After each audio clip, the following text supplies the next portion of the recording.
Hola mis queridos hermanos, bienvenidos nuevamente a este curso de introducción a la predicación expositiva. Bueno, ya hemos tenido la oportunidad de ver algunas clases introductorias, algunos principios generales de hermenéutica. Estuvimos viendo en clases anteriores estas herramientas tan importantes para poder hacer un estudio preciso del texto bíblico para preparar sermones que sean apegados a la verdad que Dios nos revela por medio de las Escrituras. Recuerden, amados hermanos, que hay un proceso que seguir y lo primero es nuestra actitud espiritual. Lo primero es nuestra preparación espiritual, nuestro corazón, preparar nuestro corazón de manera que estemos en comunión con el Señor y pasar mucho tiempo de oración también, a fin de que podamos realmente hacer no solamente un ejercicio académico, sino un ejercicio espiritual también. Estábamos viendo ya en la clase última, teníamos el propósito de entrenarnos o capacitarnos por medio de esa clase para poder comprender y aplicar etapas fundamentales en el proceso exegético, observando cuidadosamente el texto bíblico, identificando los elementos claves que ahí están en el texto, de manera que ustedes puedan interpretar de manera correcta las escrituras mediante esos principios hermenéuticos de los que estábamos hablando, principios hermenéuticos sólidos, y evitando errores como son, por ejemplo, la eisegesis. Recordemos que vimos la exégesis, extraer el significado del texto, y la eisegesis es introducir un significado distinto al texto, es traer de afuera e introducir significados externos al texto bíblico, y eso, bueno, lamentablemente es común verlo en nuestros tiempos. Pero al final, bueno, el propósito es que ustedes puedan usar todas las herramientas hermenéuticas correctas para hacer un profundo estudio de la palabra y, primero que todo, determinar cuál fue su significado primario para la audiencia primaria que recibió esta palabra. Entonces, la meta es aprender también cómo hacer un estudio léxico y sintáctico de la palabra del Señor respetando el contexto. Y hablábamos, ¿verdad?, del léxico en el significado de las palabras separadas por sí solas, y lo sintáctico, ya la relación que hay entre estas palabras en el párrafo o en la oración. Entonces, bueno, así brevemente un resumen de lo que vimos, así muy superficialmente, porque vimos muchas cosas interesantes en la última clase. Ustedes tuvieron, bueno, el recurso disponible ahí en la plataforma de Canvas para poder profundizar un poco más, sobre todo en los 11 principios que les dije que eran importantes conocerlos y manejarlos para acercarnos por medio de la hermenéutica, esta herramienta para hacer la exégesis correcta. El principio literal, el principio del lenguaje figurado, el principio de comparación, el principio de unidad, el principio único, el principio de contexto, el principio de verificación, el principio de regulación, el principio de literatura o género literario, el principio de reconstrucción de trasfondo y el principio de corroboración. Bien, entonces habíamos hablado también, yo les tuve la oportunidad de mostrarles de una manera ordenada cuáles eran los pasos que había que seguir para desarrollar un mensaje de tipo expositivo, desde la exégesis hasta la presentación del sermón. Fue esa lista grande que estoy seguro que a más de uno le provocó un poquito de ansiedad, donde hablábamos de que el primer paso, bueno, después de la preparación personal, espiritual, era analizar el contenido del texto, ese primer gran paso. Dentro de ese paso aprendimos a seleccionar el pasaje, el proceso exegético como tal, analizando el texto, analizando su contexto, analizando la gramática, lo léxico y lo sintáctico, resolviendo problemas que se puedan presentar dentro del pasaje en sí mismo que estamos estudiando, y al final hacer una síntesis de todo lo estudiado. Después hacer un análisis teológico de los principios teológicos que podamos haber encontrado en nuestro pasaje. El siguiente paso sería la exposición de la estructura del texto, eso es algo que todavía no hemos visto, donde nosotros hacemos un bosquejo del texto de manera exegética para ver o interpretar la estructura que tiene el texto bíblico. Y también seguidamente hacíamos lo que es la extracción del intento del texto. Esto no es otra cosa que encontrar y analizar la idea exegética, la idea central del pasaje. Formular después a partir de esa idea exegética, esa idea es el tema central, el significado principal del pasaje como tal para la audiencia primaria. Después tenemos que traerlo a nuestro tiempo, a nuestro momento actual, y ver cómo esto se vincula con nosotros, y de ahí sacamos lo que es la verdad universal o la idea homilética que vamos a de esa verdad universal, o sea que es atemporal, esa verdad universal que sale del pasaje, es una que trasciende las barreras del tiempo, que es vinculante para nosotros hoy, y entonces de ahí sale la idea homilética que tiene que ver con el propósito con el cual nosotros vamos a predicar y aplicar ese pasaje a la audiencia contemporánea. Entonces ya esto entraría en lo que es la parte de la exégesis, el traspaso o la transición de la exégesis a la exposición del sermón. En la exposición del sermón, bueno, tenemos que asimilar el intento del sermón formulando esa proposición homilética. Es algo que todavía no han visto, pero lo vamos a ver próximamente. Después, organizar la estructura del sermón, bosquejar el sermón, desarrollar como tal el manuscrito, el bosquejo del sermón. Y, o sea, primero hacer el bosquejo, después desarrollarlo y finalmente sintetizar el contenido del sermón, agregar ilustraciones que sean eficaces y finalmente preparar la introducción y la conclusión. Ese es más o menos el itinerario, los pasos que se siguen para hacer un mensaje de tipo expositivo. Bien, entonces ya entrando de lleno en este proceso, comencemos por el análisis del contenido del texto. Ya esto lo expliqué la vez pasada, la selección del texto bíblico. Eso es importante, hermanos amados, que nosotros elijamos con sabiduría el texto bíblico que vamos a estudiar y a predicar. Hay algunos criterios que deberíamos seguir para escoger bien un texto bíblico para la predicación. Uno, debemos escoger un pasaje que tenga una unidad de pensamiento. Algunos llaman perícopa. Pero aquí la idea es que el texto debe formar una unidad completa. El párrafo en las epístolas es nuestro mejor aliado, pero no siempre. Una unidad de pensamiento es una porción del texto bíblico que tiene una idea desarrollada completa. Generalmente tiene uno o varios verbos principales y oraciones complementarias de apoyo, pero no hay un cambio en la intención del autor de introducir un tema diferente. A veces puede ser un párrafo, puede ser más extenso. Entonces ahí debemos sí, ser muy observadores y considerar que no predicar dos unidades de pensamiento o tres o más, sobre todo en las epístolas, que es la parte que estamos viendo ahora, porque abordaríamos muchos temas y al final debemos enfocarnos en que cada uno de estas unidades de pensamiento nos transmitan un solo principio teológico, para que no le vayamos a tirar a la audiencia un puñado de arena, sino que le tiremos una pelota, algo que ellos puedan atrapar.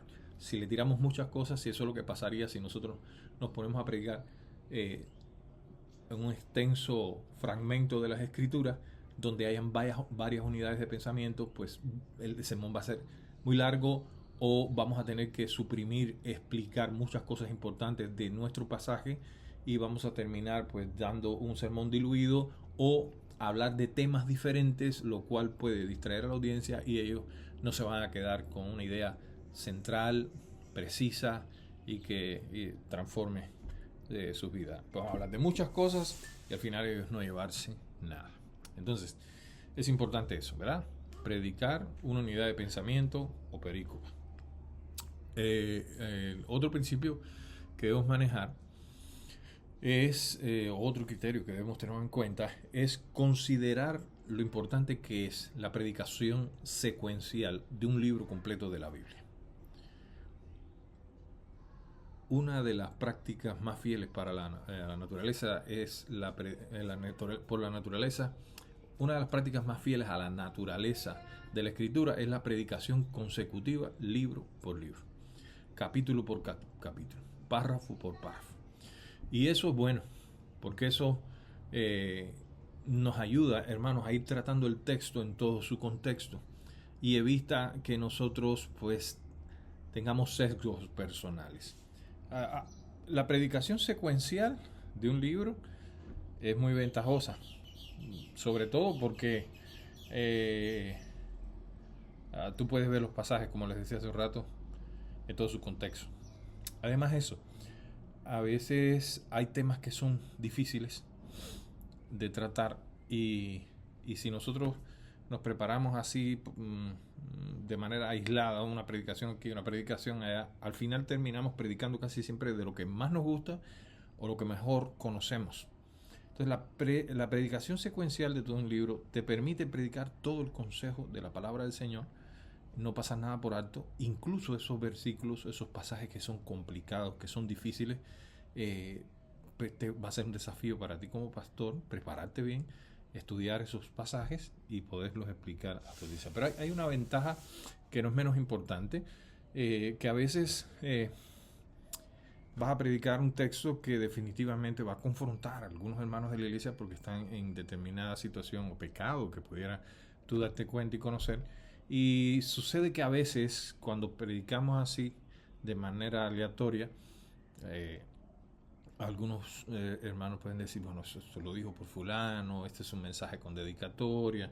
Entonces la predicación secuencial te libra de eso. ¿Por qué? Porque tú vas predicando y la iglesia te va siguiendo. La iglesia sabe que el próximo domingo vas a predicar de este tema, de este versículo, y ni modo, tocó y tocó. No fue que eventualmente o de manera intencional tú escogiste un texto porque querías demostrarle algo a un hermano, que no está mal en sí mismo, pero eso es algo que te puede ayudar en ese sentido. Bien, entonces también predicamos conforme a la necesidad de la iglesia. El peligro de una iglesia, de una predicación secuencial de todo un libro, es que a veces puede ser muy, muy amplio. Yo prediqué Colosenses y primera carta de Juan y tardé más de un año en completarlo completo, versículo por versículo, bien explicado y bien predicado. Me tardé con Colosenses un año y con primera de Juan año y varios semanas o meses, no recuerdo bien. Entonces, ¿qué pasa? Yo noté en ese tiempo que algunos hermanos de la iglesia decían, wow, pero es que solamente hablamos de primera de Juan, solo hablamos de primera de Juan. Porque, bueno, lamentablemente no todos los hermanitos de la iglesia tienen ese nivel, ese conocimiento de decir, bueno, estamos conociendo bien esta carta para después pasar a otra. Lo que sucede es que a veces puede ser muy extenso, ellos se pueden cansar, puede ser muy redundante en ciertos temas, hay momentos en que entra. Y otra cosa que puede ser un peligro y es que las personas que vienen nuevas, es como alguien que entra al cine a ver una película de la mitad para allá, se pierde todo lo anterior y entonces tú estás dándole continuidad a una serie de sermones y estás dando por sentado que todo el mundo ya maneja lo que explicaste en el sermón anterior, pero esas personas nuevas que llegaron están perdidos, no saben de qué tú estás hablando. Entonces esos son uno de los riesgos que tiene la predicación secuencial, aunque las ventajas son inmensas. Y debemos ser sabios, sobre todo en dejarnos dirigir, conducir por el Señor, por el Espíritu de Dios. Pero sí es importante esto porque a veces terminamos predicando solo de un tema que manejamos bien o algo y eso sí no es correcto. Y bueno, debemos considerar ¿qué otra cosa es importante aquí con respecto a esto. En cuanto a la necesidad de la iglesia, bueno, tú conoces, la iglesia está pasando por pruebas, si hay hermanos enfermos, si hay luto, si hay peligros porque hay alguna tendencia a la división en la iglesia, cualquier cosa que esté afectando a la iglesia, pues tú puedes conducir la predicación conforme a la necesidad de la iglesia y con el propósito de que tu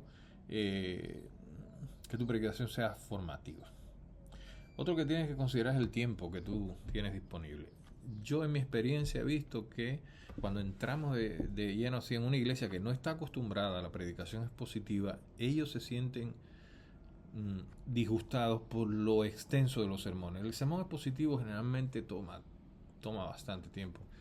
Hay mucho que explicar, a veces los pasajes son amplios, son densos, y la predicación te puede tomar 40 minutos, una hora, y más de una hora te puede tomar. Entonces, una iglesia que no tiene el oído entrenado para la predicación expositiva, pues debes empezar de a poco, irlos entrenando, ¿verdad? Ir subiendo la dosis. Como todo en la vida, debe ser así. Y creo que tal vez ese fue mi error al principio, que ellos no se adaptaban a este tipo de predicación, porque la sentían muy larga, se cansaban, se agotaban. Ahora, hay que considerar también que una predicación expositiva, aunque sea larga, si se hace con pasión, si se hace con precisión, si se está haciendo con fidelidad al texto, queridos, está el factor sobrenatural. Dios está obrando y la iglesia va a apreciar mucho eso, y va a llegar un momento que ellos van a desear ese tipo de predicación. Ya su paladar va a estar entrenado para degustar ese manjar que tú le estás preparando ahí con tiempo y dedicación, y va a ser lo otro que va a traer una transformación en el corazón de los creyentes, que va a ser muy, muy favorable para la iglesia. Este tipo de predicación fortalece a la iglesia, y los mismos hermanos después van a esforzarse por estudiar la Biblia de esa manera expositiva, y va a ser una relación, una interrelación entre iglesia y miembro, que va a ser muy favorable para la madurez y el crecimiento de la iglesia. Entonces, considera el tiempo que tienes disponible. Si la iglesia está, pues si la situación amerita un sermón más corto, pues debes considerar pasajes más cortos. Bien, entonces tú te puedes centrar, si tu unidad de pensamiento perícopa es amplia, yo te sugiero que hagas una serie breve, 2, 3, 4 sermones sobre ese tema, ¿verdad? Y entonces, como es muy amplio lo que traes, en cada predicación abordas un punto específico de tu sermón extenso. Entonces, cada semana recapitulas y introduces de nuevo la proposición o el tema central del sermón, y así lo vas desarrollando en una serie, y también es muy efectivo. Ahora, ten mucho cuidado con la selección de un texto y sacarlo fuera de su contexto.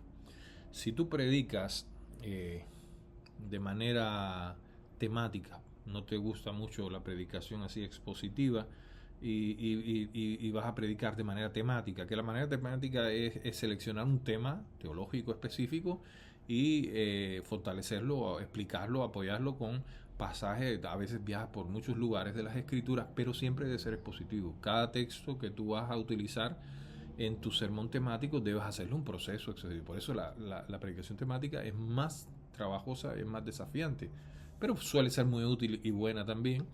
Pero debes tener mucho cuidado en que si vas a predicar un tema, por ejemplo, el perdón o la fe, asegúrate que ese texto bíblico realmente esté abordando ese tema, para que no caigas en la eisegesis, no les estés introduciendo a un texto un significado que no tiene. No es la primera vez, ni lo será, en que algunos de nosotros hemos explicado un tema importante en un pasaje inadecuado. Y bueno, vuelvo a recomendar, como está en el material que les dejé, siempre es importante que cada unidad predicable, asegúrate que tenga solo un principio teológico. Ahí hay una idea central, algo relevante, y en lo que el propósito del autor fue transmitir esa idea a lo largo de todo ese párrafo. Ya cuando cambia hacia otra idea, ese debería ser tema para otro sermón. Entonces, ¿qué ventaja tiene la predicación? Recapitulando, la predicación consecutiva. Bueno, evita usar la Biblia como pretexto, manipular la Biblia y se sujeta más al contexto, ¿verdad? Permite que el texto controle al predicador, no el predicador al texto, y nos recuerda algo fundamental, que el poder está en la palabra, no está en nosotros. Entonces, vamos a depender más nosotros del texto bíblico y no de nuestra elocuencia, nuestra capacidad, nuestra, qué sé yo, nuestra oratoria. Entonces, ¿qué más podemos decir aquí? Que, bueno, la predicación expositiva te quita la duda esa del domingo por la tarde o el lunes por la mañana, que voy a predicar el próximo domingo. Y eso es una de las cosas más difíciles, porque uno vaga de un tema a otro. Cuando estás predicando secuencialmente, tú sabes que te toca ese y ese es el que te toca. ¿No? Te quitas esa incertidumbre de no sabes que vas a predicar. Otra cosa que te favorece es que evitas perder tiempo estudiando contextos y solo estudiar una sola vez. Tú estás predicando la carta a los colosenses y ya tú estudiaste los contextos y estudiaste todo acerca del trasfondo de esa carta y no lo tienes que hacer domingo tras domingo porque estás predicando diferentes cartas. Eso te lo evitas. Como les decía, bueno, eso te permite también abordar temas difíciles con honestidad. Te tocó este tema, hay que hablar de esto. La sujeción, cómo el hombre trata a la mujer, debe tratar a la mujer, esto que encontramos en Efesios, en Colosenses, maravilloso. O cómo la mujer debe sujetarse al esposo. Pues aquí tocó y tocó, hay que predicarlo, ¿verdad? Vas a tratar con mucha integridad asuntos que son sensibles. Vas a hablar de temas relevantes sin que parezca que estamos lanzando indirectas desde el púlpito o mensajes con dedicatoria. Es muy bueno este tipo de enseñanza porque te permite estudiar la Biblia a profundidad, y te forma a ti como predicador, forma en ti la humildad, quita de en medio tus intenciones y tus pasiones y te vuelve un siervo de la palabra, te sometes por completo a la palabra y eso tiene un impacto tremendo, porque una predicación así es una predicación revestida de autoridad. Cuando te paras en el púlpito tú vas convencido de que esa es la palabra, que ya estás seguro que ese es el significado de la palabra y te puedes parar y decir así dice el Señor, sin ningún tipo de temor ni duda. Entonces tiene claridad tu mensaje, tiene seguridad, tiene autoridad y también evita la repetición y el agotamiento. La Biblia es una fuente inagotable de temas, aunque tú te estés predicando una sola carta, no estás hablando de un solo tema, tú vas a ver versículo por versículo, párrafo por párrafo, tú vas a ir pasando de un tema a otro, de un tema a otro. Imaginemos que Pablo le escribe a una iglesia en Asia Menor, con el propósito de instruir esta iglesia en muchísimos temas, en muchísimas cuestiones. Y tú vas entonces a viajar por todos esos temas y aunque estés en una sola carta, tu predicación no va a ser repetitiva ni aburrida porque vas a estar ahí tratando todos los temas que se tratan en el texto. Entonces esto es una de las maravillas. Y como les decía hace un rato, tiene sus peligros, ¿no? La predicación es positiva. A veces las series son muy largas, la gente se cansa.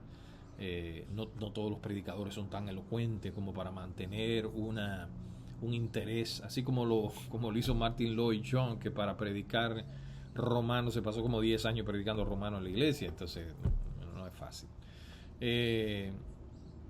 El peligro también que puede tener esto es la dependencia de tu sermón, como te explicaba, de los sermones anteriores, o la falta de flexibilidad pastoral. ¿Qué cosa es eso? Aferrarse rígidamente al plan de predicar puede impedir atender necesidades urgentes de la congregación. Si estás metido que, no, yo voy a predicar Colosenses y lo que toca es Colosenses, pero hay una necesidad urgente y palpable en la iglesia, pues tienes que hacer una pausa. Y eso es lo que yo, en mi manera de hacer estas predicaciones secuenciales, yo lo que hacía era, bueno, predicaba el primer capítulo, como estaba haciendo ahorita predicando Romanos, y una vez termino el primer capítulo de Romanos, después hago unas predicaciones en el Antiguo Testamento, salmos, una narrativa, voy intercalando o algún otro pasaje del Nuevo Testamento, de otra carta, otro libro. Eso es una manera práctica, pero eso es como lo hago yo. Y puede, pues, de alguna manera combatir estos problemitas que se pueden dar por ahí. Bien, entonces es útil programar pausas cuando las series son muy largas. Intencionalmente haz unas pausas y vete a predicar de otros pasajes. La predicación temática. Siempre, pues bueno, ha sido esto de que si se debe o no se debe. No, la predicación temática tiene muchas ventajas. Permite tratar temas doctrinales y prácticos importantes, por ejemplo, los atributos de Dios, la santidad, la Trinidad, la vida devocional, la deidad de Cristo. Son temas maravillosos para tratar de manera temática. También aporta variedad al ministerio de enseñanza y especialmente es muy útil después que tú has predicado una serie muy larga, expositiva, pues que bueno, un sermón temático para que los hermanos refresquen, ¿verdad? Y varíen la dieta. Bueno, la dieta regular debe ser expositiva, el sermón expositivo, pero también podemos intercalar, y debemos hacerlo, estos mensajes temáticos. Y los mensajes temáticos tienen la ventaja que ayudan a cubrir necesidades pastorales o situaciones específicas de la vida de la iglesia. ¿Cuáles son los peligros y dificultades de un sermón temático? Mayor complejidad exegética. Tú tienes que analizar bien cada texto que vas a utilizar para que no lo uses fuera de contexto. Hay un riesgo en esto, que tú, por estar tratando un tema, viste un pasaje y se habla de esto, bueno, venga para acá, es un pasaje paralelo.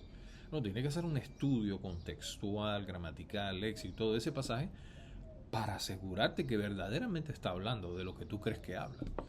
No es tomarlo a la ligera, sí, sacarlo de su contexto porque es muy peligroso y puedes terminar predicando un tema correcto en un pasaje incorrecto, o peor que eso, una herejía. ¿Qué pasa con la predicación temática? Que si tú no eres responsable con esto, puedes terminar predicando temas de manera repetida. Este tema lo repites mucho porque te gusta, lo manejas bien, entonces ahí puede haber un sesgo. Puedes que caigas en eso de predicar mi preferencia, lo que más me gusta. Entonces se puede reducir el alimento espiritual de la iglesia y eso conduce a poco crecimiento espiritual. También con los temas es muy fácil caer en el legalismo. Si tú con un tema te desvías del gran tema principal de la Biblia, que es el Evangelio, que es Jesucristo, que es el plan redentor de Dios por medio de la obra de Jesucristo. Si tú tienes temas, estás abordando temas, te puedes caer en el error de desligarte de ese tema principal y caer incluso en legalismos y cosas, o solamente sermones ejemplificantes o moralizantes que no llevan el Evangelio incluido, y el Evangelio debe estar en todos nuestros sermones. Entonces, no debe ser la dieta principal de la iglesia, no alimenta ni madura la congregación como lo hace la predicación expositiva, ¿verdad? Lo hace, pero no como lo hace la predicación expositiva. Entonces, la dieta regular debe ser la predicación expositiva. Entonces, la predicación temática tiene su lugar y valor cuando se hace con fidelidad y cuidado, pero no debe reemplazar la predicación expositiva regular, que es la más saludable y bíblica para la vida continua de la iglesia. Recuerda, una buena predicación comienza con una selección responsable del texto. No predicamos lo que nos suena bonito, sino lo que Dios realmente ha dicho en su palabra. Bien.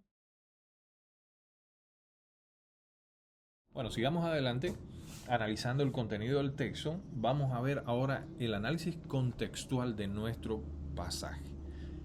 Se suelen mencionar, cuando hablamos de contexto, 10 capas de contexto. Algunos lo comparan como una cebolla que tiene varias capas, ¿verdad? Entonces vamos a continuación a ver esto. Vamos a presentar 10 niveles de contexto que debes considerar para interpretar correctamente un pasaje bíblico. Cada uno de esos niveles aporta perspectivas distintas que enriquecen la comprensión, el entendimiento del pasaje que te ha tocado estudiar.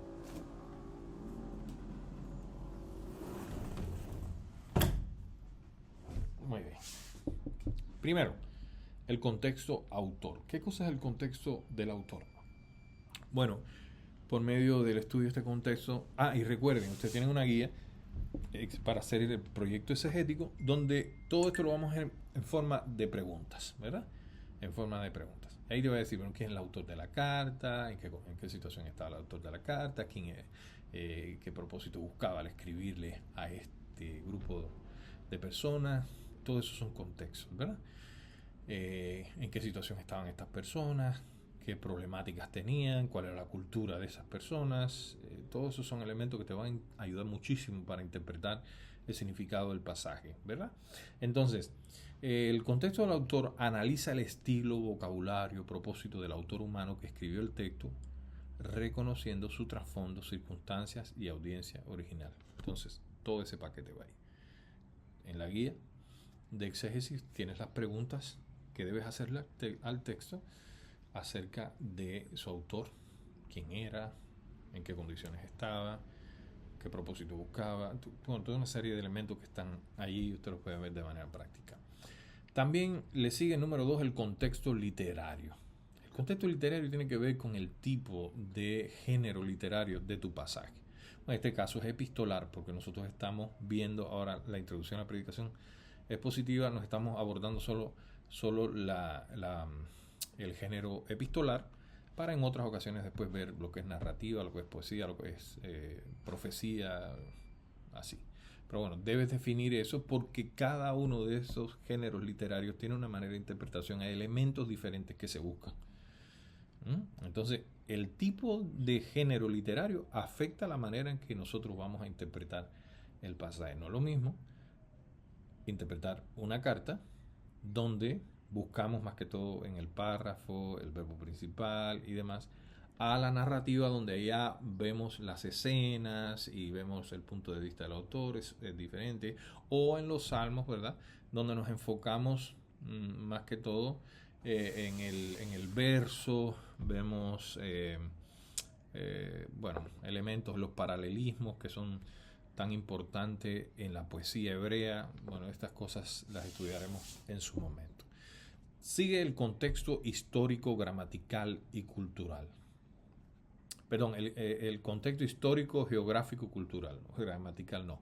El contexto histórico, geográfico y cultural.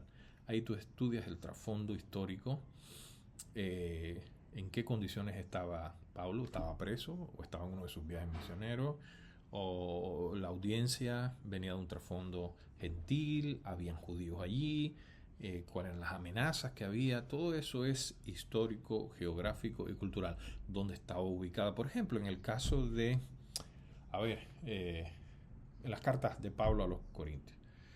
Corinto era una ciudad que estaba ubicada ahí en un istmo, la tierra se echaba y después estaba ya no recuerdo el nombre, Peloponesio, bueno, una zona, estaba cerca de Grecia. ¿Y qué pasaba? Que ese era un centro muy importante de comercio. ¿Por qué? Porque en Corinto había, como la tierra era estrecha, había ahí, los barcos preferían cruzar ese pedazo, lo subían en unos grandes rodos y los pasaban, porque yo no recuerdo si era 7 kilómetros o algo así. Era pequeño el espacio y era más fácil pasar un barco por ahí y menos costoso que darle la vuelta todo al Peloponesio, ya no recuerdo el nombre, perdón, a toda esta parte que había de tierra para abajo. Entonces era más fácil que dar la vuelta. ¿Y qué pasaba? El comercio ahí era muy alto. Era una ciudad próspera, pero también era una ciudad llena de inmoralidad. Todo esto es contexto histórico, cultural y geográfico. Por esa razón ahí pasaba gente de todos lados y entonces la ciudad como tal creció mucho y había mucho libertinaje allí. De hecho, hay un término, una palabra que se acuñó en ese tiempo que era corintiar, y corintiar era irse como de parranda, de juerga, de inmoralidad, ese estilo de vida. Entonces, corintiar era algo muy despectivo, era algo tremendo. Entonces, ese es el contexto histórico, geográfico, cultural. Ahora, el contexto del libro. Yo tengo que ver cómo encaja el pasaje en el propósito general del libro. Entonces es importante que yo considere los temas que se tratan ahí, los temas principales, la estructura y el flujo de pensamiento del libro bíblico en que se encuentra el pasaje. Por ejemplo, la carta a los Colosenses tiene los primeros capítulos, tiene una parte instructiva, se puede dividir en dos grandes partes. La segunda parte de la carta es la segunda parte de la carta es una parte más práctica. En la primera parte nosotros encontramos ahí más que todo verbos indicativos, es instructivo, es teológico, se habla mucho de Cristo, de su obra, de su deidad, de su soberanía, de la posición del creyente en Cristo, bueno, todo de la iglesia. Pero ya la segunda parte es más práctica, está llena de verbos. Aquí vamos a encontrar más verbos que son imperativos, que son mandatos, que son exhortaciones o prohibiciones. Vamos a encontrar entonces eso. Es importante en el contexto del libro considerar la estructura que tiene nuestro pasaje. Ahora, en el contexto inmediato, ¿qué analiza el contexto inmediato? El contexto inmediato analiza los versículos antes y después de nuestro pasaje. Observando bien ahí con cuidado las palabras conectivas, cómo se relaciona lo que venía diciendo el autor con lo que dice nuestro pasaje y lo que sigue diciendo después. A veces ahí hay palabras conectivas como por esta razón, por tanto, así pues, cosas así.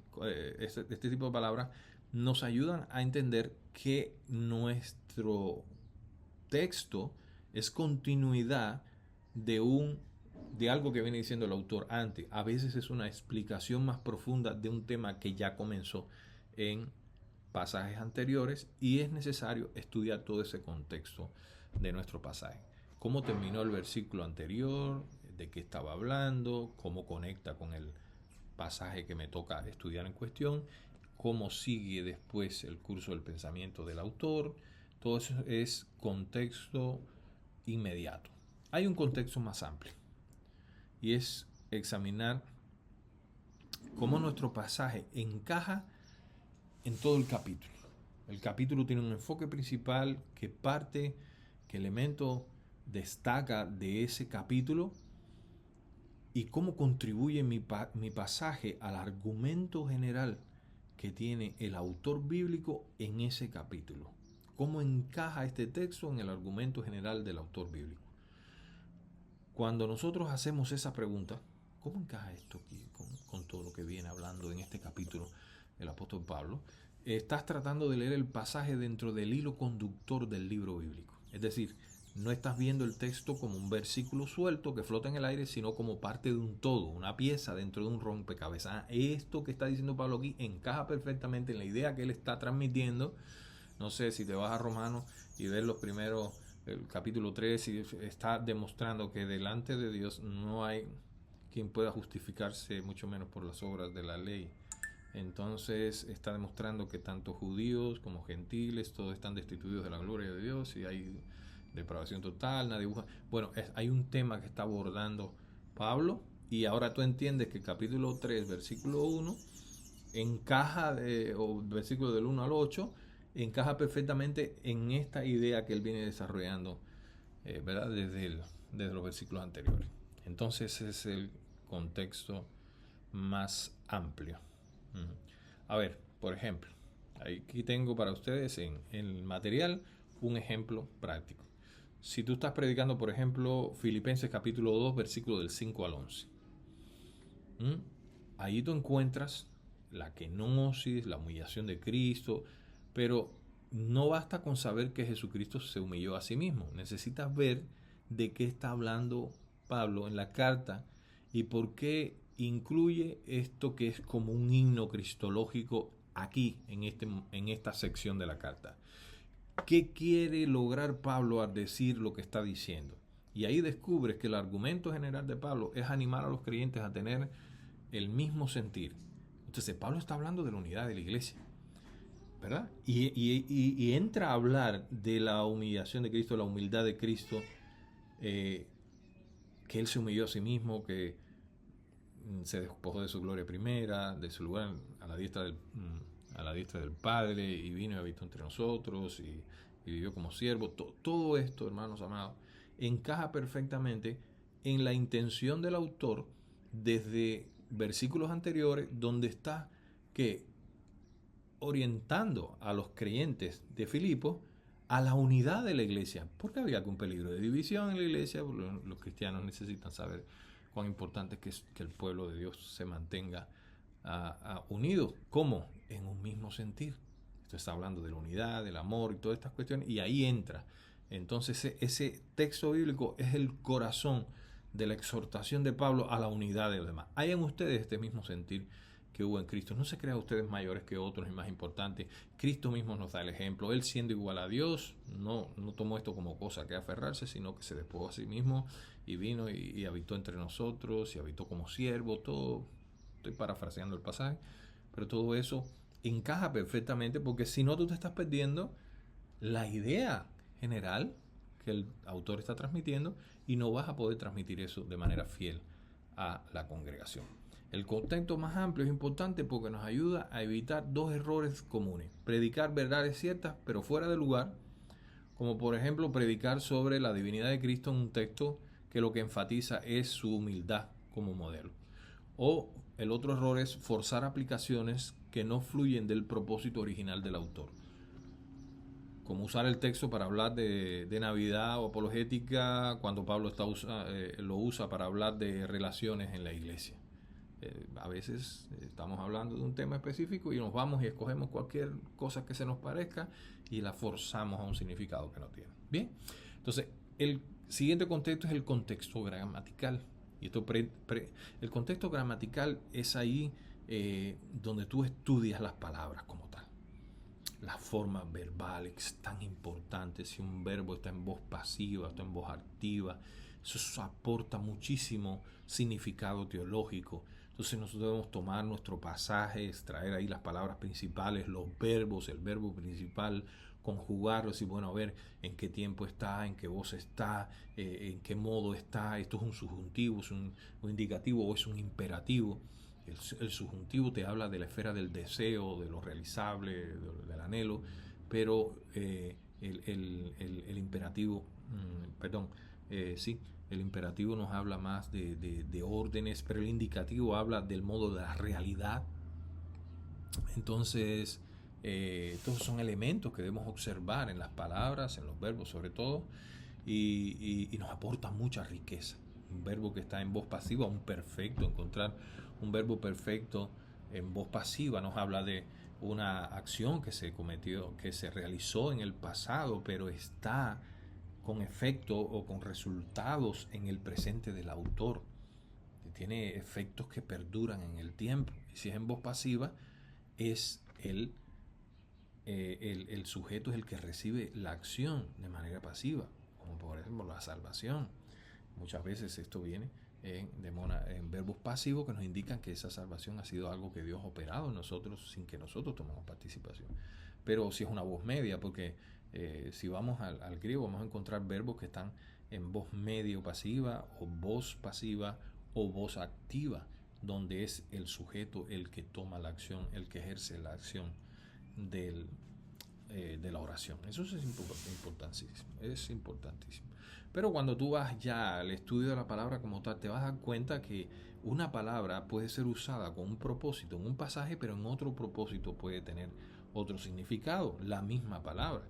Y a veces el autor usa la palabra de una manera, el usus lugendi, que tiene que ver, esto es un término, ¿verdad?, de la exégesis, que tiene que ver con la manera en que el autor usa cierta palabra en diferentes contextos. Entonces, Pablo suele usar esta palabra peripateo en griego, que significa andar o andando en el gerundio, andar, y es muy común en el vocabulario de Pablo referirse al estilo de vida de los creyentes, no al desplazarse de un lugar a otro. Entonces esas cosas son importantes que las estudiemos en el contexto léxico, donde vamos a ver las palabras a fondo y vamos a comprender esto, que una misma palabra puede tener diferentes usos o matices dependiendo del autor, incluso de la audiencia, el contexto literario y demás. ¿Okay? Entonces, el contexto bíblico. Cada pasaje debe leerse a la luz del mensaje global de la Escritura, y esto es sumamente importante. Yo no puedo tomar un pasaje y desconectarlo de lo más importante, que es la mega historia que cuenta la Biblia, la Biblia es una historia unificada centrada en la redención por medio de la obra de Cristo. ¿Cómo encaja mi pasaje en el plan mayor, en el plan de Dios de redimirnos por medio de la obra de Cristo? O sea, esto es lo que llamamos nosotros una reflexión teológica de mi pasaje. Yo tengo que ver mi pasaje, tengo que ver cómo mi pasaje se ve a la luz del Evangelio, cómo, si estoy predicando Antiguo Testamento y demás, cómo estos primeros receptores o esta audiencia primaria entendió este pasaje a la luz de ese Mesías prometido del lado acá de la cruz, y cómo después de la muerte y resurrección de Cristo se interpreta ahora este pasaje a la luz de ya la obra de Cristo consumada. Entonces, esos son análisis que yo debo hacer con mi pasaje. ¿Cómo este pasaje se conecta con el Evangelio? Y finalmente el contexto del testamento. Tienes que considerar bien si tu pasaje está en el Antiguo Testamento o en el Nuevo Testamento, en la dispensación de la ley o de la gracia, porque no es lo mismo analizar un texto bíblico en el contexto del Antiguo Testamento, ¿verdad? Que muchas cosas que eran nacionales, eran para Israel, que no trascienden en el tiempo, y hay otras cosas que debemos analizar bajo ya la gracia, que sí son prácticas de la iglesia bajo esta nueva dispensación. Entonces, ese es el contexto de testamento, así de manera bastante general. Entonces, ahí en el material les dejo ejemplos de la importancia del contexto, varios ejemplos en diferentes pasajes bíblicos, y bueno, que van a ser de mucha ayuda para ustedes. Bueno, ahora vamos a entrar en lo que es el análisis del texto, el análisis del pasaje desde el punto de vista gramatical. Vamos a ver primero el estudio léxico y después el estudio sintáctico del texto. ¿Qué cosa es estudio léxico?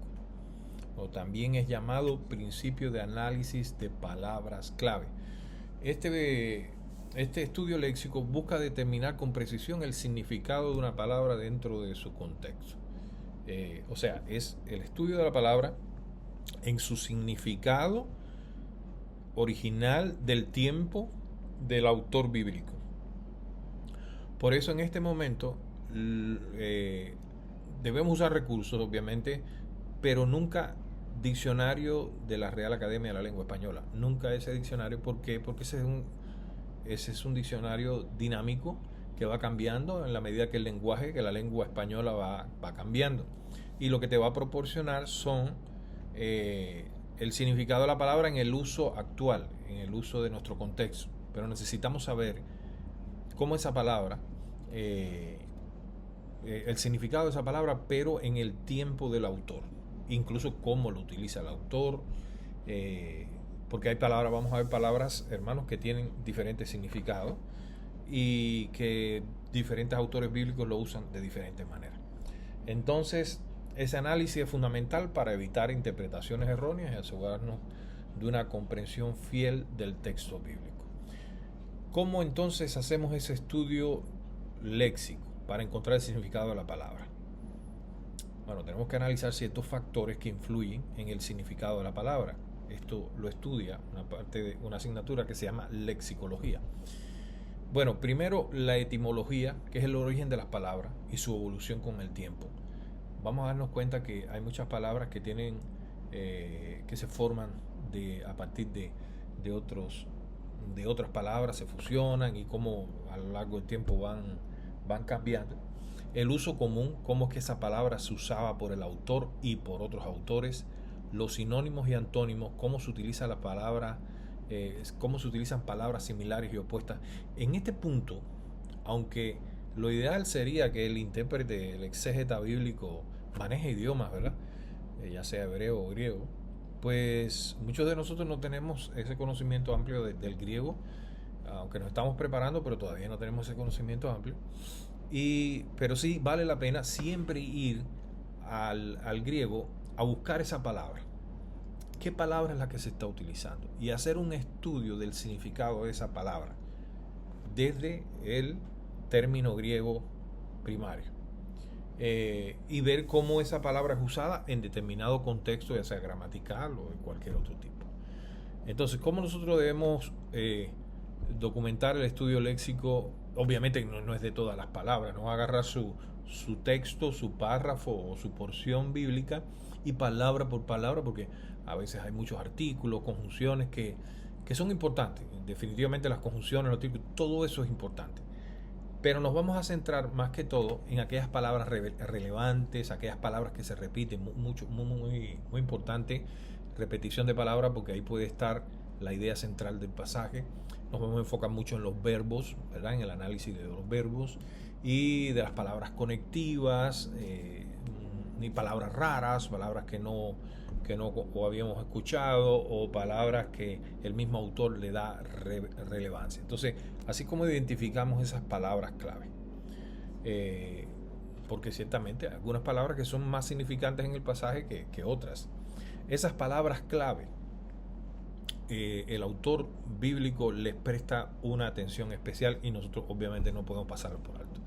Esas palabras son palabras que tienen peso teológico, literario o argumentativo decisivo para comprender cuál es el significado del texto. En contraste, las palabras que no son clave, aunque son importantes para completar el sentido gramatical de una oración, cumplen una función un poco más secundaria. Están subordinadas al sentido que transmite la palabra clave. Identificarlas correctamente nos ayuda a captar el énfasis del autor y a exponer fielmente el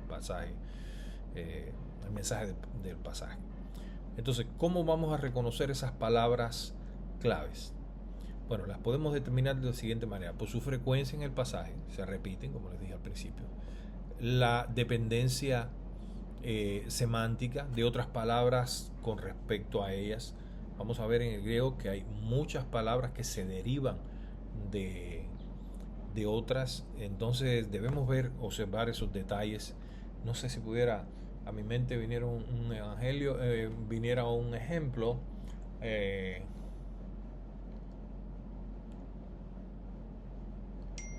Bueno, evangelio, la misma palabra evangelio que del griego es una combinación que tiene dentro de sus palabras la palabra ángelos o ángelos, que es ángel o mensajero. Entonces, evangelio son buenas noticias o buen mensaje. Entonces, así vamos a encontrar muchas palabras que tienen su semántica, proviene de la fusión de otras palabras, se derivan de otras palabras. Y es importante observar esas palabras que tienen gran peso teológico. Por ejemplo, redención. Por ejemplo, cuando este pasaje que nos habla de la kenosis, de la humillación de nuestro Señor Jesucristo, bueno, y vamos a encontrar palabras que son muy relevantes, con la misma palabra kenosis, y hay palabras como, por ejemplo,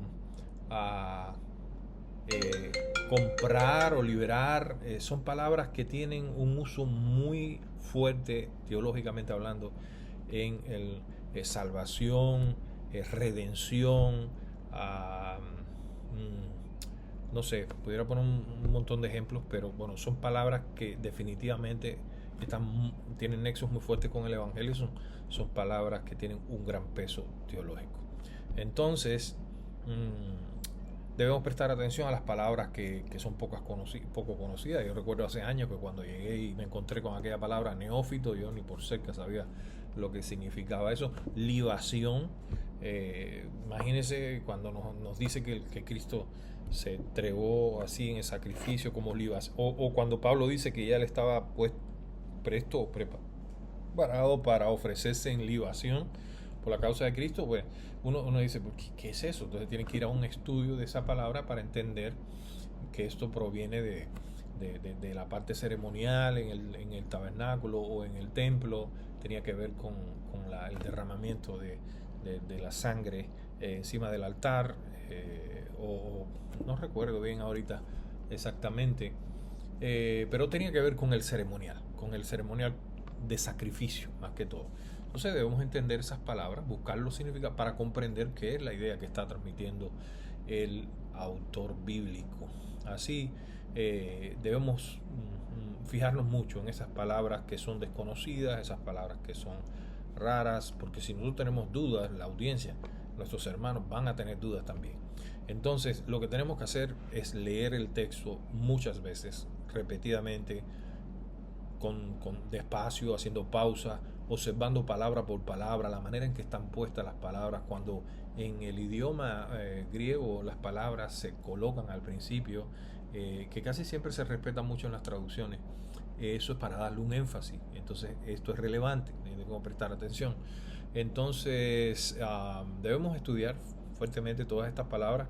Se van a encantar, se van a maravillar la cantidad de información que va a provenir de este estudio léxico, y esto lo hacemos para la misma preparación espiritual nuestra y para después poder enseñar con claridad a los hermanos en la congregación. Entonces la clave está en leer mucho, observando palabra por palabra, frase por frase. Bueno, hay unos principios que les dejo ahí en el material, que son principios elementales para identificar palabras clave, y ahí usted va a encontrar palabras cruciales, búsqueda de términos esenciales para el sentido teológico histórico del pasaje, como redención, perdón, gracia, justificar. Es importante. ¿Qué es la justificación? Hay que estudiar, y no solamente estudiar la palabra, sino que también debemos estudiar la teología que hay en esa palabra. Si son sustantivos, si son verbos, tienen a veces mucho contenido doctrinal, y hay que asegurarse bien de cuál es el rol en el contexto que se está usando la palabra, el propósito con que se está usando y ese contenido teológico o ese significado teológico que tiene la palabra. Entonces, obviamente las palabras repetidas son muy importantes. La palabra que se repite durante todo el pasaje, ojo con esa palabra, porque muy probablemente ese es el punto de vista del autor, es la idea central de tu texto bíblico. El otro es el cuidado con el uso figurado. A veces se usa mucho, sobre todo en el Antiguo Testamento, pero también en el Nuevo Testamento, en Apocalipsis también, las imágenes, las metáforas, que son figuras del lenguaje que transmiten verdades teológicas profundas. Por ejemplo, Jesús dijo: yo soy la puerta. Definitivamente no estaba diciendo que era una puerta de madera, no era de madera, sino que él era el acceso, la vía a la salvación. Los verbos, ya le he hablado de esto, son vitales porque revelan acciones, mandatos, realidades o deseos. El tiempo verbal, pasado, presente o futuro, es elemental. Pero hay algo también en el griego, cuando nos vamos a encontrar, cuando buscamos esas palabras en los diccionarios, en la fuente, en los recursos que tenemos, vamos a ver que los verbos griegos se conjugan de varias maneras, y ahí tenemos el aoristo y tenemos los perfectos, que son los perfectos, pluscuamperfectos y otros términos que vamos a encontrar en la fuente. Eso tiene mucha importancia teológica y nos da mucha información, ¿verdad? Por ejemplo, los aoristos son acciones puntuales en el pasado, no son acciones que se van desarrollando en el tiempo, en el pasado, sino que son puntuales, así como los perfectos. Como les decía en temas anteriores, encontrar un perfecto, encontrar una joya dentro de tu pasaje, es una piedra preciosa. ¿Por qué? Porque denotan una acción que tiene un impacto duradero en el tiempo. No es que la acción se va desarrollando en el tiempo, sino que es una acción completada en el pasado y que tiene relevancia o efecto en el presente del autor, y muchas veces también el presente eterno. Entonces, debemos observar los sujetos, los lugares, nombres de personas, Moisés, qué sé yo, Josué, nombres de ciudades, Egipto, Sodoma, etcétera, y ver el significado de esas palabras. ¿Qué significa la palabra Egipto? Todo eso tiene un significado. Palabras que son modificadores, amados ardientemente, que es un adverbio, por ejemplo, que le da fuerza al verbo, modifican. Recuerden que los adverbios modifican los verbos, y es interesante cuando aparecen estos adverbios que le dan más énfasis o más intención a la acción del verbo. Yo tengo que observar eso y decir, bueno, que el autor le está dando un fuerte énfasis a esta acción contender fervientemente por la fe, por ejemplo. Palabras que son de contrastes, pero, sin embargo, si no, esas son palabras que marcan un giro clave en el argumento. Entonces yo tengo que ver esas palabras que también se llaman palabras conectivas y decir, bueno, que está introduciendo una explicación, está introduciendo un contraste, está, no sé, introduciendo una condicional, si esto, esto otro. Esos son elementos muy importantes porque a la hora de interpretar el pasaje yo tengo que tomar toda esa información. Entonces las palabras de conexión son muy, pero muy, muy, muy importantes. Conectores como por tanto, así que, de manera que, enlazan ideas. Y enlazan ideas que tienen una fluidez del curso del pensamiento del autor. Por ejemplo, Hebreos capítulo 12, versículo 1, inicia con un por tanto. Esto conecta con el capítulo anterior y da fuerza a la exhortación que sigue. Entonces debemos saber que ese por tanto me conecta con lo que ya había dicho el autor en lo que sería el contexto inmediato, en los versículos anteriores o incluso en el capítulo anterior. A veces es muy importante ver la relación que tiene nuestro texto con eso que se dice antes o se dice después por medio de esas palabras conectivas, ¿verdad? Entonces, como les decía, las condicionales son frases que tienen, son cláusulas, ¿verdad? Tienen una prótesis y una apódosis. La prótesis es la parte inicial. Si hacen esto, entonces pasará esto. Entonces, ese final es la prótesis.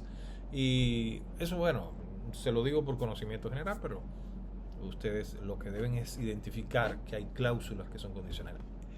Esto es muy interesante, porque en griego hay diferentes tipos de cláusulas condicionales y es necesario cada vez que hay una cláusula condicional, cada vez que hay una frase condicional que dice así: si hacen esto o si ocurre esto, entonces esto otro, hay que buscar si es de primera, segunda o tercera clase. ¿Por qué?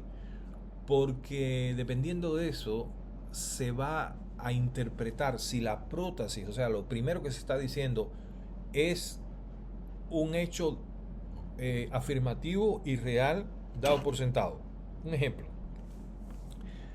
hay un texto bíblico, yo no me acuerdo del texto completo ahorita, pero sí recuerdo que está en Colosenses, que dice: si habéis nacido de nuevo, o sea, si habéis resucitado con Cristo, entonces esto y esto y esto. Cuando uno ve eso y lo estudia, hay recursos, obviamente, comentarios bíblicos, comentarios exegéticos, entiende que esa primera parte, esa prótesis que dice si habéis resucitado con Cristo, es una cláusula condicional de primer grado. Eso indica que lo que está diciendo al principio es una afirmación, no una duda. Entonces, una mejor traducción sería: por cuanto ustedes han resucitado con Cristo, entonces estas cosas. Entonces, dan por sentado que no es una duda del autor, no es que está cuestionando, bueno, si ustedes son salvos o no son salvos, no. Dado que ustedes lo son, entonces este es el resultado. Eso es interesante y préstenle atención. No tomen esa nota por ahí, guárdenlo, porque en el futuro y en la medida que ustedes vayan progresando, que conozcan un poco más el idioma griego, les va a ser muy útil. Hay que estudiar esa parte de las cláusulas. Cada vez que encuentres en tu pasaje cualquier cláusula condicional, buscar investigar si es de primer, segundo, tercer grado, para definir, ¿verdad?, si esto es tal como la traducción se hizo. Las traducciones son muy buenas, pero hay traducciones que son dinámicas, hay traducciones que el autor traduce menos literal, pero traduce más desde el punto de vista de su interpretación, y a veces eso cambia bastante la traducción. Entonces es bueno ver siempre el texto en su forma ruda. Hay una Biblia que se llama Biblia textual, que es muy útil para esto, porque es una traducción así de forma ruda, directa, literal, como viene el griego, la viene la traducción al español. Entonces, importante con las cláusulas condicionales. Palabras desconocidas como culto racional, postreros tiempos. ¿Qué cosas son los postreros tiempos? Necio. Ahí estaba leyendo capítulo 21 de Apocalipsis y había muchísimas palabras que había que investigar. Cuando dice, yo Juan vi la ciudad santa de Dios, la nueva Jerusalén, bajar del cielo como una novia. Yo estaba estudiando todo eso, bajar del cielo de Dios.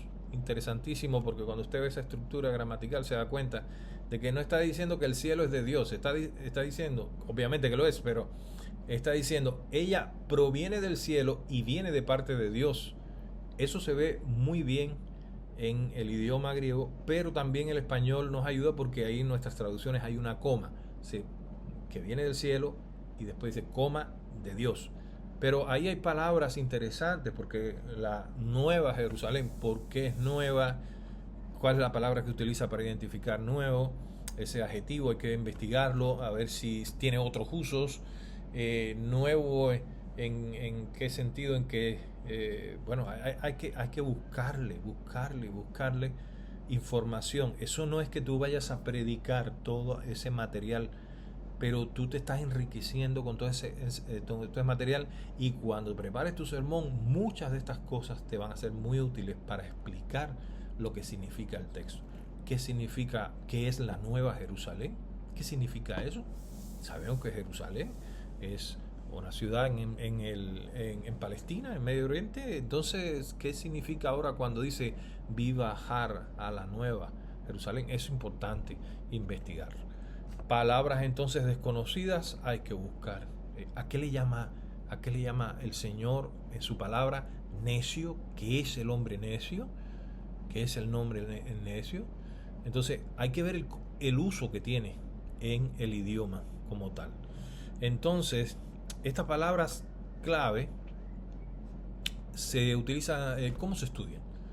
Bueno, después que tú las seleccionas, después que tú las apartas, que las tienes ahí, entonces tú vas a estudiar cuidadosamente para entender con precisión lo que ellas significan en el contexto que están siendo usados. Y ese proceso nos ayuda a no hacer malas interpretaciones. ¿Qué herramientas tenemos ahí?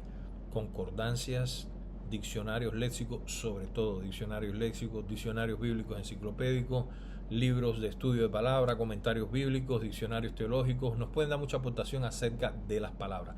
Particularmente, estamos haciendo un estudio léxico, los diccionarios léxicos. Por poner dos ejemplos, el diccionario Vine o Vine, se escribe Vine, y el diccionario Strong son diccionarios léxicos. Ahora, esto es maravilloso porque uno tiene que aprender a usar esas herramientas. Las computadoras, los teléfonos, todos traen esas herramientas. A.T. Robertson, comentario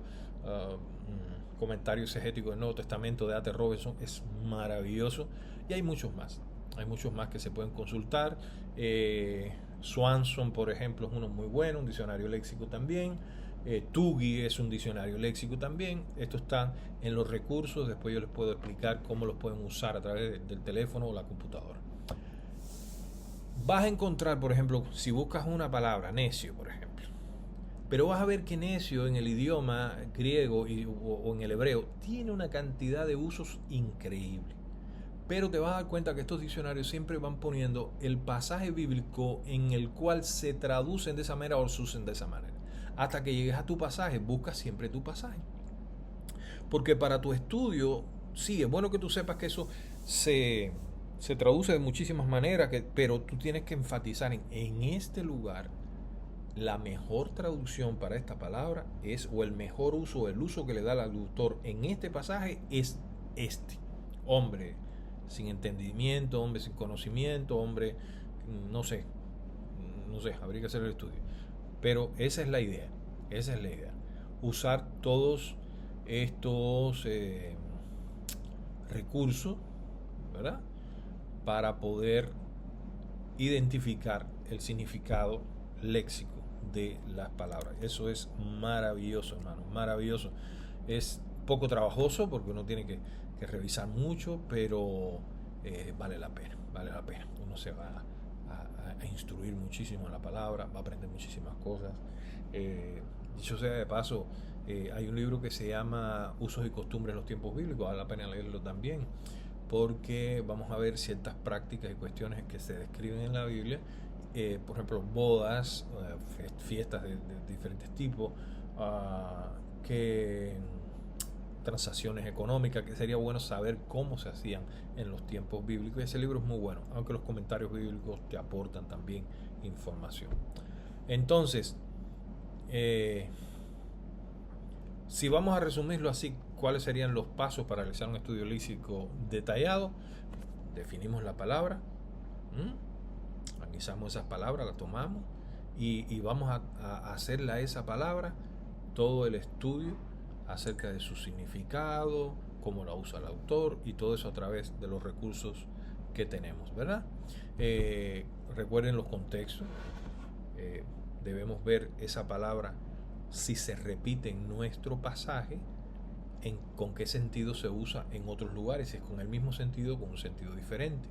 La palabra carne, sar, en griego, es una palabra muy usada y con diferentes propósitos. Entonces debemos ver en ese texto cómo se está usando, en ese contexto específico, cuál es el significado que tiene, cómo se usa a lo largo de la Biblia, cómo el mismo autor lo utiliza en otros lugares, en otras cartas. Hermanos, eso es un trabajo profundo, ¿verdad? A veces no nos da tiempo a hacer toda esa investigación, pero sí debemos enfocarnos bien en palabras que son centrales o palabras clave.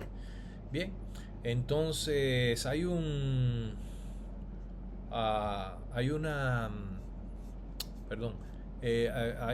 la guía para el exégesis te muestra cómo hacer todo esto, pero también yo les dejo en el material los pasos para documentar el estudio léxico.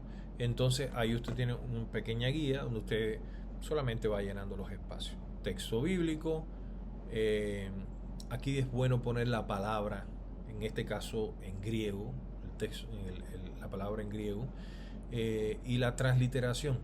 ¿Qué es la transliteración? Bueno, sabe, el griego tiene una escritura en particular, ustedes lo están viendo en las clases de griego.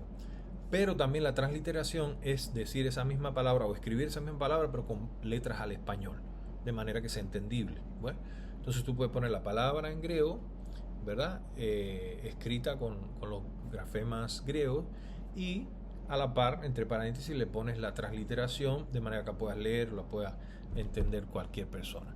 Después pones la palabra en español, la traducción. El número Strong siempre es bueno. Todas las palabras de la Biblia tienen un número asignado y es más fácil encontrarlas así después a futuros estudios. Empiezas a poner entonces las definiciones que dan cada diccionario. Ahí yo te puse en el ejemplo el diccionario Strong y el diccionario Vine. Para mí es suficiente para su proyecto exegético que utilicen 2 diccionarios. Si usted puede usar 3 o 4, mucho mejor. Ahora, esto que les voy a decir es importante. Antes de que usted vea las conclusiones de los comentarios bíblicos de otros lugares, ponga su propia análisis. Y dice, bueno, por mi estudio realizado, usted quiere decir, por mi estudio realizado, llego a la conclusión que esta palabra en mi texto significa, o la mejor traducción es esta. Y puede explicar un poco más. Y aquí significa tal cosa. Bien, entonces, después de eso, primero lo que usted cree, usted se va a los comentarios bíblicos y busca si hay si hay algún comentario bíblico que arroje luz sobre lo léxico, porque los comentarios bíblicos hablan mucho de lo sintáctico, del significado, de la interpretación. Mira, los mejores comentarios para este tipo de estudios son los comentarios exegéticos. Por ejemplo, A.T. Robertson sí te va explicando, este es un verbo de tal tipo, aoristo de tal cosa, y aquí se usa en los tiempos, y da una explicación muy buena. Les recomiendo A.T. Robertson. Es comentario exegético del Nuevo Testamento, A.T. Robertson. Es imperdible, es necesario. Entonces, después que tú haces la definición de los comentaristas, compara la definición de ellos con lo que tú preliminarmente interpretaste de esa palabra y terminas con un comentario final. Bueno, después de consultar las fuentes, llegamos a la conclusión que la mejor traducción o mejor significado de esta palabra en mi texto es esto y esto y esto. Bien, entonces hay un ejemplo ahí en su material. El texto bíblico es Gálatas capítulo 4 verso 5. para que redimiese a los que están bajo la ley, a fin de que recibiésemos la adopción de hijos. La palabra que vamos a estudiar entonces, nos llama la atención la palabra redimiese. ¿Y qué número Strong tiene? La G va a ser G o H, dependiendo si es griego o es hebreo. G 1805. La palabra en el idioma original es hexagorazo. Ahí usted va a ver la transliteración y va a ver cómo se escribe en el idioma original. Va a ver la definición de Strong. Significa comprar, rescatar del mercado, especialmente en sentido de liberar de la esclavitud. Eso es lo que define Strong. Usted viene a la definición de otro diccionario. El Vine dice hexagorazo, comprar fuera del mercado, implica rendición definitiva y total. Aparece en Gálatas A con referencia a la obra de Cristo. Mi comentario: Cristo no solo nos compró, nos sacó completamente del sistema de esclavitud a la ley. Este es liberación real y total. Esta es la idea que transmite esta palabra. Definiciones de comentarista: Matthew Henry dice redención completa, nos posiciona como hijos. Hendrickson dice redención legal, efectiva, salida total de la ley como sistema de justificación. Caramba, esto es lo que dicen los comentaristas bíblicos. Hay muchos comentaristas bíblicos: MacArthur, Pérez Milo, Hendrickson, son muy buenos comentarios bíblicos. Yo siempre suelo usar aproximadamente unos 5 comentarios. Me gusta mucho Beacon, se escribe Beacon. Me gusta James Hussein Brown, que casi siempre viene con las siglas nada más. JFB es muy buen comentario bíblico. Hay muchos más. William McDonald, por ejemplo, es muy bueno también, muy reformado. Y yo voy viendo todos esos comentarios. Y entonces llego al comentario final. Hexagorazo muestra que hemos sido comprados, librados, adoptados. Es el acto redentor de Cristo, rompe con la esclavitud y restaura una relación final con Dios. Ahora aquí, este ejemplo está mostrando mucho el significado teológico, ¿verdad? Pero yo tengo que corregir esto aquí, porque antes que eso, yo debo decir, en este texto, la mejor traducción es nos redimió.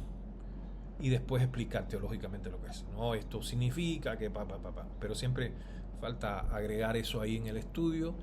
Lo voy a agregar ahorita mismo. La mejor traducción de esta palabra. Y puedes hacer una oración más completa. Después de haber consultado la fuente, llegamos a la conclusión que la mejor traducción, el mejor uso de esta palabra en nuestro texto es redimir. Bien, terminaste el estudio sintáctico. Tenías 5, 6, 10 palabras y las estudiaste todas, ya tienes toda esa información. Solo palabras. Ahora tú vas a ver el estudio sintáctico. Y el estudio sintáctico es maravilloso. Es ver cómo esas palabras, la relación que hay entre las palabras en una oración, en una frase, para profundizar en conocer su significado. Vamos a ver relaciones entre palabras. Cómo ellas se relacionan para comunicar con precisión una idea o la intención del autor bíblico. Entonces, cuando nosotros hacemos un análisis sintáctico de nuestro pasaje, estamos viendo el flujo de pensamiento del autor. Pero además de eso, vemos otros elementos como el uso de metáforas, paralelismos, hipérboles, que vamos a ir descubriendo cuando vemos la estructura que tiene el orden en que se han puesto las palabras. Ahora, ¿cómo se hace el análisis sintáctico? Primero, nosotros llegamos y vemos las relaciones gramaticales que hay entre las palabras.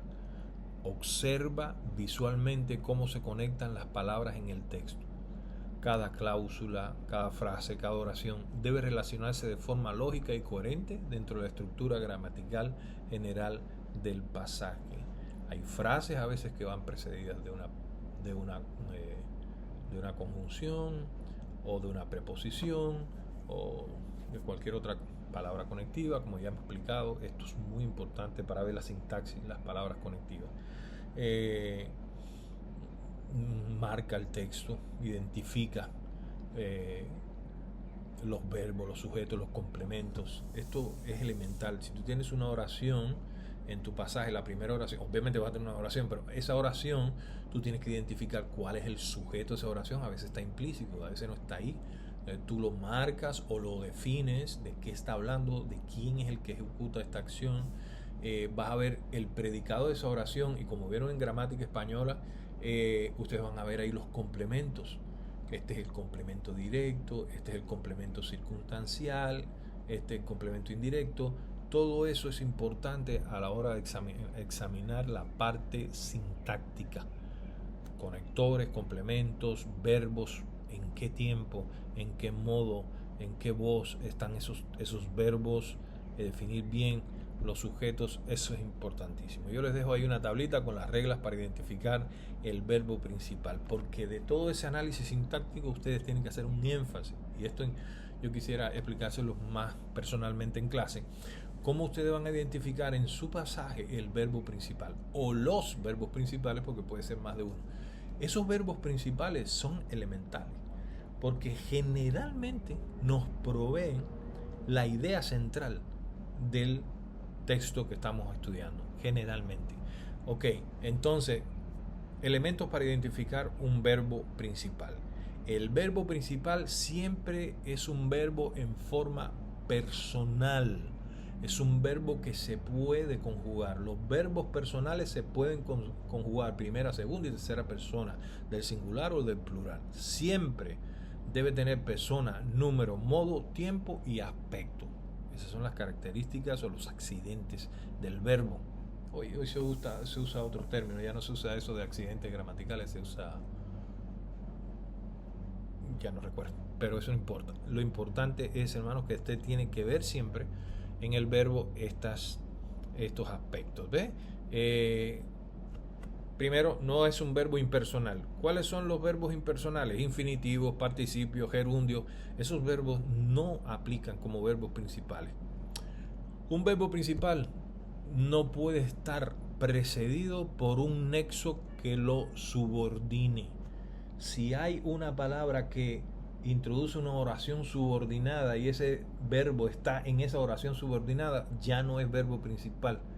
¿Cuáles son las palabras que subordinan o los nexos subordinantes? Son las preposiciones, conjunciones subordinantes, los adverbios, los pronombres relativos. Entonces ya descartado ese verbo como verbo principal. El verbo en modo imperativo y en segundo grado, el indicativo, generalmente prevalece sobre el subjuntivo. Incluso el imperativo prevalece generalmente sobre el indicativo. Los imperativos, ojo, porque los imperativos casi siempre son los verbos principales. Y no así los subjuntivos, que trabajan en el área de lo posible, del deseo, del anhelo, de lo probable. Entonces, dos tips que son valiosos que debes mantener: el verbo principal, y por consiguiente la oración principal se halla al principio del periodo o se puede desplazar al final. Tú vas a encontrar generalmente el verbo principal en el párrafo, en la primera oración o en la última oración, generalmente, aunque no es siempre así, pero generalmente lo encuentras en la primera oración o se puede desplazar hacia el final. Los principales nexos o palabras subordinantes son qué, quién, cuál, cuyo, dónde, cómo, cuándo, mientras, sí, apenas, aunque, porque, para qué. Bueno, todos son preposiciones, y es importante saber que generalmente subordinan la oración. Si tú estás leyendo tu pasaje y de pronto dice para qué, estamos viendo una preposición que introduce una cláusula explicativa o exegética. ¿Para qué? Está introduciendo propósito. Entonces ya cuando empiece esa oración va a ser subordinada y el verbo principal no va a estar ahí. Yo no quiero que se atormenten con mucha información, pero esto es muy importante y es valioso, es clave dentro de la predicación expositiva, encontrar el verbo principal en la epístola, en el género epistolar.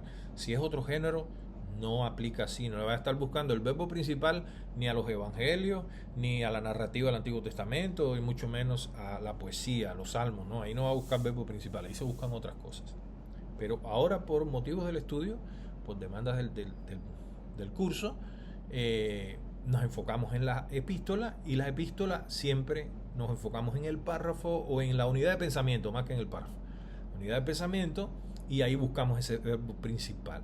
A veces uno, a veces pueden ser varios, ¿verdad? Entonces, importante que el verbo nunca va a estar subordinado. Entonces, después que tú observes todas estas cuestiones, los verbos principales, las relaciones, haz un comentario. Al terminar de ver todo esto, haz un comentario. Bueno, aquí en esta porción, el apóstol Pablo le escribe a los colosenses y notamos que esta palabra se relaciona con aquello. Todo lo que hayas visto ahí, que este verbo es un verbo que indica tal cosa y tal cosa, haz un comentario. Y bueno, sería lo final en este paso sería hacer una diagramación del texto donde tú puedas ver la estructura del texto. Muy importante, porque tú vas a poner los verbos principales en un lado, debajo las oraciones de apoyo, los conectores, y eso va a ser muy útil para que tú después hagas tu bosquejo. La estructura del texto te va a dar un bosquejo exegético, después de explicar eso, y ese bosquejo exegético nos va a dar un bosquejo homilético, partiendo de que el verbo principal nos va a dar la idea exegética. Esa idea exegética nos va a dar entonces una proposición exegética, y esa proposición nos va a servir para elaborar la proposición homilética. ¿De qué voy a predicar? ¿Cuál es la idea central de mi sermón? Y cómo eso nos va a favorecer o nos va a ayudar a nosotros los creyentes de este lado de acá. Bien, o sea, de nuestros tiempos. Así que, hermanitos, vamos a dejarlo ahí, y después vamos a ver cómo hacer la diagramación, pero para esto necesitamos toda una clase o una parte de una clase. No vamos a ver diagramación lineal, solamente nos vamos a enfocar en diagramación de tipo en bloque, donde usted va sangrando las oraciones y poniendo cada frase, cada cláusula que se subordina debajo, los verbos a la izquierda, y va a ser algo muy interesante y va a ser muy útil para que ustedes bosquejen y vean la estructura de su pasaje y puedan predicar en base a esa estructura, para que prediquen con fidelidad el texto y se sometan al texto. Bendiciones, hermanos. Nos vemos pronto, si Dios lo permite.